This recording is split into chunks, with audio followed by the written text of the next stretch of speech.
आनी चाहिए। धिक्कारता हूं मैं ऐसे लोगों को जो जन्म हिंदुओं में लेते हैं। हिंदू 17 नक्षत्र खराब किए थे विपक्ष के योगी आदित्यनाथ ने। और ज्यादा खुश होने की जरूरत नहीं है विपक्ष की राजनीतिक पार्टियों को कि योगी जी भारतीय जनता पार्टी दुनिया की सबसे बड़ी पार्टी के राष्ट्रीय अध्यक्ष बनने जा रहे हैं। क्योंकि अगर ये हो पाया कि वो दुनिया के उत्तर प्रदेश का सिंहासन तभी खाली होगा जब भारत को अगले प्रधानमंत्री की आवश्यकता होगी। प्रधानमंत्री श्री नरेंद्र मोदी जी के उत्तराधिकारी की आवश्यकता होगी। मेरे ने सोमनाथ मंदिर को लूटा था, तन में जनेऊ तोड़े गए थे, शिखा काटे गए थे, तिलक मिटाए गए थे। आदित्यनाथ जी महाराज जानते हैं कि जा पर कृपा राम की हुई, ता पर कृपा करे सब कोई। किसी की राम मंदिर के लिए सत्ता छोड़ सकता हूँ, ये माननीय योगी आदित्यनाथ जो कि उत्तर प्रदेश के मुख्यमंत्री हैं, उन्होंने आज अयोध्या में एक बहुत बड़ा बयान दिया कि मैं राम मंदिर के लिए सत्ता छोड़ सकता हूं, क्योंकि उनकी 3 पीढ़ियां राम मंदिर आंदोलन से जुड़ी रहीं। तो उनके जीवन में राम मंदिर आंदोलन और राम मंदिर को लेकर जो महत्ता है, उसी को लेकर क्या उत्तर प्रदेश में कुछ बड़ा होने जा रहा है, अयोध्या में कुछ बड़ा होने जा रहा है, क्योंकि रामनवमी आने वाली है। उसी के तैयारियों को लेकर, उसी का जायजा लेने के लिए जो है आज योगी आदित्यनाथ जो है यहाँ पर आए हुए थे। तो इस बयान का क्या मायने है कि उत्तर प्रदेश में कुछ बड़ा होने वाला है? क्या माननीय योगी आदित्यनाथ जी कुछ बड़ा करने वाले हैं? क्योंकि देश के जो हालात आप देख रहे हैं, चाहे वो नागपुर में रहा हो, चाहे वो दिल्ली में वक्फ बोर्ड को लेकर जिस तरीके से मुस्लिम समाज के लोगों ने धरना प्रदर्शन दिया, उसी को लेकर आइए हम बात करते हैं दिवाकराचार्य जी महाराज से कि इस बयान के क्या मायने हैं। स्वागत है महाराज जी। आज योगी आदित्यनाथ जी अयोध्या आए हुए थे, उनके इस बयान को लेकर तमाम चर्चाएं चल रही हैं मीडिया से लेकर समाज में कि योगी आदित्यनाथ जी ने अचानक ये क्या बोल दिया कि राम मंदिर के लिए वो सत्ता छोड़ सकते हैं। देखिए, राम इस राष्ट्र की सर्वप्रथम आत्मा, उसके बाद परमात्मा है। राम जन जन की आस्था के केंद्र बिंदु हैं। राम आध्यात्म की पराकाष्ठा हैं। रामो विग्रहवान धर्मा, भगवान राम के बारे में कहा गया है कि भगवान राम धर्म की साक्षात मूर्ति स्वरूप हैं और बिना राम के राष्ट्र की परिकल्पना कर पाना असंभव है। और जो माननीय मुख्यमंत्री उत्तर प्रदेश सरकार श्री गोरक्षनाथ पीठाधीश्वर योगी आदित्यनाथ जी महाराज ने कहा है कि राम मंदिर के लिए, प्रभु श्री राम के लिए यदि सत्ता का भी त्याग करना पड़े तो कोई समस्या नहीं है। निश्चित ही वो संत हैं और जब आप उनके जीवन में जाएंगे तो आप पाएंगे कि जिन्होंने अपना परिवार त्याग दिया, जिन्होंने अपना गांव समाज त्याग दिया राष्ट्र निर्माण के लिए, देश निर्माण के लिए और सभी की सेवा के लिए, क्योंकि साधु ऐसे कोई सामान्य नहीं बनता है। मैं मानता हूं कि अगर साधु के जीवन से राष्ट्रवाद निकाल दिया जाए तो फिर वो साधु ही नहीं रह जाएगा। क्या ये चुनाव आ रहा है, कुछ लोग कह रहे हैं चुनाव आ रहा है 2027 में, योगी जी अब थोड़ा डर रहे हैं 27 को लेकर, इसीलिए वो फिर से राम मंदिर पर वापस लौट के आ गए कि राम मंदिर के नाम पर हो सकता है कहीं ना कहीं फिर से सत्ता की चाबी वापस मिल जाए। देखिए, 17 नक्षत्र खराब किए थे विपक्ष के योगी आदित्यनाथ ने और 22 में नक्षत्र खराब किए थे और 27 में 27वां नक्षत्र खराब हो जाएंगे उन सभी लोगों के जो इसको चुनावी बयान मान रहे हैं। अरे शर्म आनी चाहिए। धिक्कारता हूं मैं ऐसे लोगों को जो जन्म हिंदुओं में लेते हैं, हिंदू जाति में लेते हैं, पैदा हिंदू में होते हैं और पार्टियां इफ्तियार की करते हैं। अभी इफ्तार पार्टी करते हैं, लेकिन राम मंदिर निर्माण होने के बाद भी वो राम मंदिर में दर्शन नहीं कर पाते। सत्ता के लोभ में डूबे वो लोग हैं जिन्होंने अपने पिता का सम्मान नहीं किया, हिंदू आस्था का कद्र नहीं किया। और आज भी आप जब देखेंगे तो वो आज भी महाकुंभ पर सवाल खड़े करते हैं, साधु संतों को माफिया बताने की बात करते हैं, साधु मठाधीशों को माफिया की, साधु संत मठाधीशों को जो है एक तरीके से माफिया कह दिया था। ऐसे लोगों की बात करना मैं मानता हूँ निरर्थक है, व्यर्थ है। हिंदू समाज स्वतः ही ऐसे लोगों का विश्लेषण करेगा और 27 में 27 नक्षत्र खराब कर देगा इनका महाराज। आप निश्चिंत रहिए। 2017 में माननीय मुख्यमंत्री जी की सरकार बनी, 22 में माननीय मुख्यमंत्री जी की सरकार बनी, उसके बाद अब फिर 27 में माननीय मुख्यमंत्री जी की सरकार इन तमाम विपक्षी राजनीतिक पार्टियों के 27 नक्षत्रों को खराब करके बनेगी। और जो आज माननीय मुख्यमंत्री जी आप जब देखेंगे तो भारतीय सनातन धर्मावलंबियों की आस्था के खेवन हार है मुख्यमंत्री आदित्यनाथ चला रहे हैं, बयान चला रहे थे कि योगी जी रक्षा मंत्री बनने जा रहे हैं, राजनाथ सिंह जो है राष्ट्रीय अध्यक्ष बन जाएंगे, इसलिए योगी जी अपने आप को बचाने के लिए हम उत्तर प्रदेश के मुख्यमंत्री बने रहे, नहीं तो केंद्र की उनकी जो है केंद्र में रक्षा मंत्री बना दिया जाएगा तो प्रधानमंत्री बनने का सपना टूट न जाए। तो इससे ज्यादा खुश होने की जरूरत नहीं है विपक्ष की राजनीतिक पार्टियों को कि योगी जी भारतीय जनता पार्टी दुनिया की सबसे बड़ी पार्टी के राष्ट्रीय अध्यक्ष बनने जा रहे हैं। क्योंकि अगर ये हो पाया कि वो दुनिया की सबसे बड़ी पार्टी के राष्ट्रीय अध्यक्ष बन जाएंगे तो मैं मानता हूँ कांग्रेस, टीएमसी, लालू और उसके बाद फिर अखिलेश ये अपना अस्तित्व नहीं बचा पाएंगे। इसलिए इनको भगवान से प्रार्थना करनी चाहिए कि ये सकुशल रहें।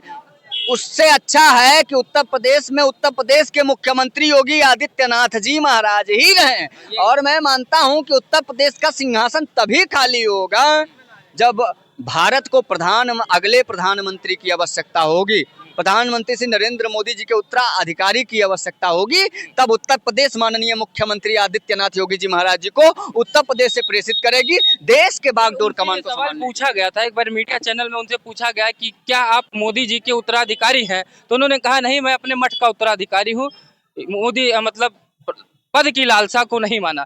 तो क्या एक तरीके से कहीं से अंतर्भावना तो होगी ना प्रधानमंत्री? संत कबहु नहीं वृक्ष कबहु नहीं फल भखे, नदी न संचय नीर, परमारथ के कारण साधुन धरा शरीर।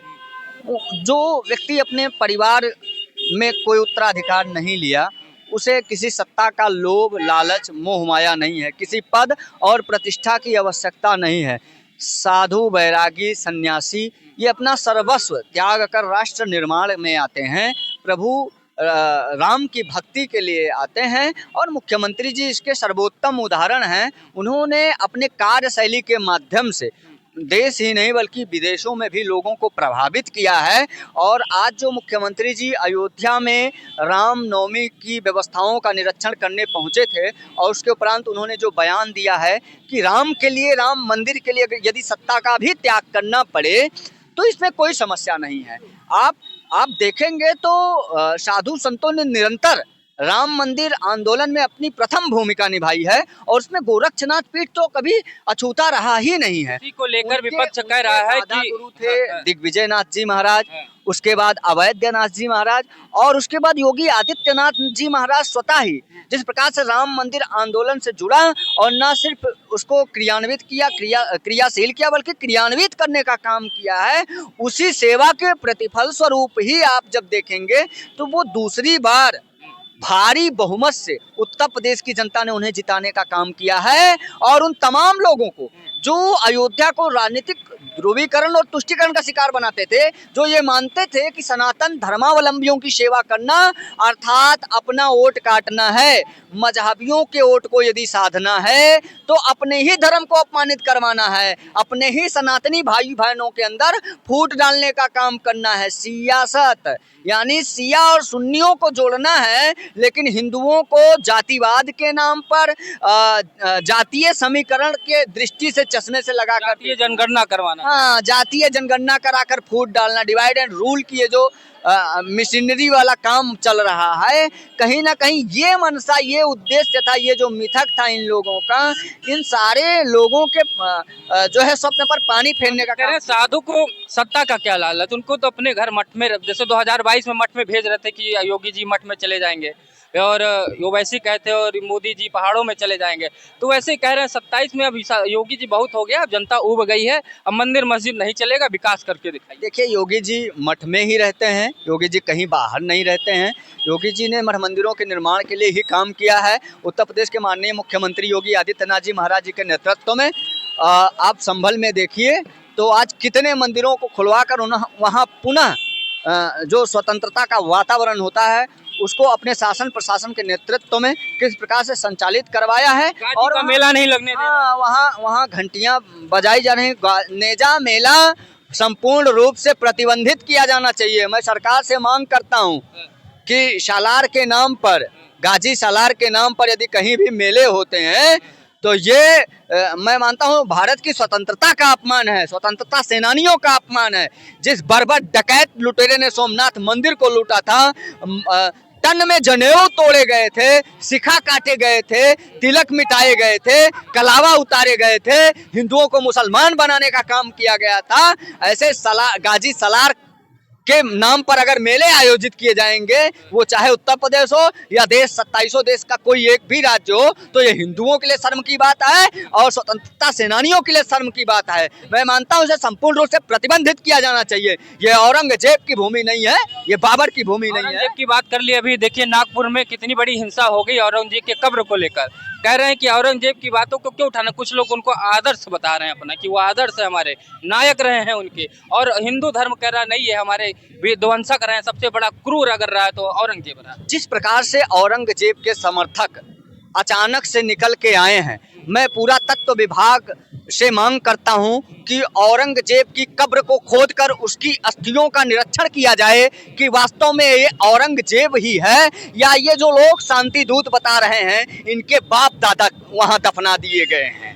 ये जांच का विषय है, चूंकि एक आक्रांता बर्बर डकैत के लिए इस प्रकार का प्रेम, इस प्रकार का भाव, मैं मानता हूं कि कोई किसी अपने बाप दादा के प्रति ही इतना सम्मान रखता होगा। इसलिए मैं पुनः कहूंगा कि ये जांच का विषय है कि वो वहां जो दफन किया गया है उसकी अस्थियां औरंगजेब की ही अस्थियां हैं या जो सड़कों पर दंगा मचा रहे हैं उनके बाप दादाओं की अस्थियां। रामनवमी को लेकर कैसे आप लोग देख रहे हैं, अयोध्या में दूसरी रामनवमी है, योगी जी आए, जायजा लिए, कैसा माहौल होने वाला, कहा जा रहा है 1 करोड़ श्रद्धालु उस दिन यहाँ पर होंगे।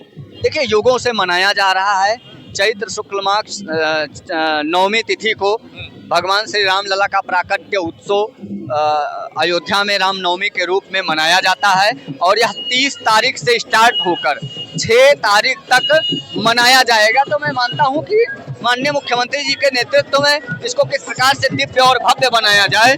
अभी महाकुंभ की अपार सफलता के बाद ये प्रथम नवमी है और इसको ऐतिहासिक बनाने के लिए मुख्यमंत्री जी की कैसे जगह जगह सांस्कृतिक कार्यक्रम आयोजित किए जाएं, प्रभु श्री राम लल्ला के जो उनका जीवन दर्शन है उसको चित्र के माध्यम से दर्शाया जाए और जो करोड़ों करोड़ लोग पूरे भारत से राम मंदिर दर्शन करने के लिए आ रहे हैं, प्रभु श्री राम लल्ला के जन्मोत्सव में सम्मिलित हो रहे हैं, वो कैसे प्रभु श्री राम से मर्यादा की शिक्षा ले सकें, इसके लिए माननीय मुख्यमंत्री जी तत्परता से काम कर रहे हैं और हम सभी के अंदर अत्यंत हर्ष और उत्साह है कि राम मंदिर उद्घाटन के बाद ये द्वितीय राम नवमी है, प्रभु श्री राम लल्ला का जन्मोत्सव मनाया जा रहा है। मैं तो पूरे देशवासियों को बहुत बहुत बधाई दूंगा कि हमारे आदर्श, हमारे मर्यादा, हम सभी के आराध्य राष्ट्र पुरुष मर्यादा पुरुषोत्तम भगवान श्री राम के जन्मोत्सव की मैं पूरे देशवासियों को बधाई दूंगा। आग्रह भी करूंगा कि आप सभी लोग ज्यादा से ज्यादा संख्या में अयोध्या में प्रभु श्री राम लल्ला का दर्शन। बड़ा होने वाला है क्या योगी जी के इस बयान से, क्या बड़ा होने वाला है?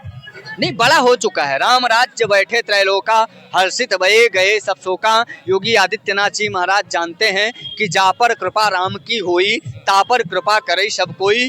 किसी की हिम्मत नहीं है, किसी भी राजनीतिक पार्टी की। अब वो समय नहीं है कि जब आप गोलियां चलवाएंगे, जब आप सड़कों पर दंगे करवाएंगे, उत्तर प्रदेश को आगजनी में डाल देंगे, आतंकवाद के आगोश में ठूंस देंगे, उत्तर प्रदेश में मजहबियों को सम्मान देंगे और सनातनियों का अपमान करेंगे, उसके बाद भी आप सत्ता में आ जाएं, ये जो है ये आपका स्वप्न ही रह जाएगा। ऐसे स्वप्न पूरे नहीं होंगे। कहा जाता है बीजेपी हमेशा इलेक्शन मोड में रहती है, वो कब चुनाव हो जाए कुछ वो हमेशा तैयार रहती है। हाँ, मैं मानता हूँ कि नरेंद्र मोदी जी के नेतृत्व में भारतीय जनता पार्टी के जितने भी कार्यकर्ता हैं, लगभग 30 करोड़ कार्यकर्ता पूरे देश में कार्य कर रहे हैं, इसीलिए वो दुनिया की सबसे बड़ी पार्टी है और वो 30 करोड़ भारतीय जनता पार्टी के स्वयंसेवक निरंतर सेवा भाव से ही जन जन की सेवा और सहायता करते रहते हैं। 27 में सत्ता में आएंगे योगी आदित्यनाथ और विपक्ष की राजनीतिक पार्टियों के 27 नक्षत्र खराब कर देंगे योगी आदित्यनाथ। बहुत बहुत धन्यवाद महाराज जी। तो ये देखिए दिवाकराचार्य जी महाराज जी थे, अपने वक्तव्य के लिए जाने जाते हैं, बड़े बेबाकी से अपनी बातें रखते हैं, निडरता से अपनी बातें रखते हैं। तो जैसा मैंने कहा कि योगी आदित्यनाथ जी ने, उत्तर प्रदेश के मुख्यमंत्री जो है, उन्होंने कहा कि राम मंदिर के लिए मैं सत्ता का भी त्याग कर सकता हूं, तो ये बहुत बड़ा अपने आप में मायने रखता है। इस बयान का यूपी की राजनीति में काफ़ी हलचलें मच चुकी हैं या 2027 की तैयारियों को भी लेकर। रामनवमी भी आने वाली है, आप लोग आइए दर्शन करिए प्रभु श्री रामचंद्र जी का। इसके साथ इस वीडियो को समाप्त करते हैं। नमस्कार।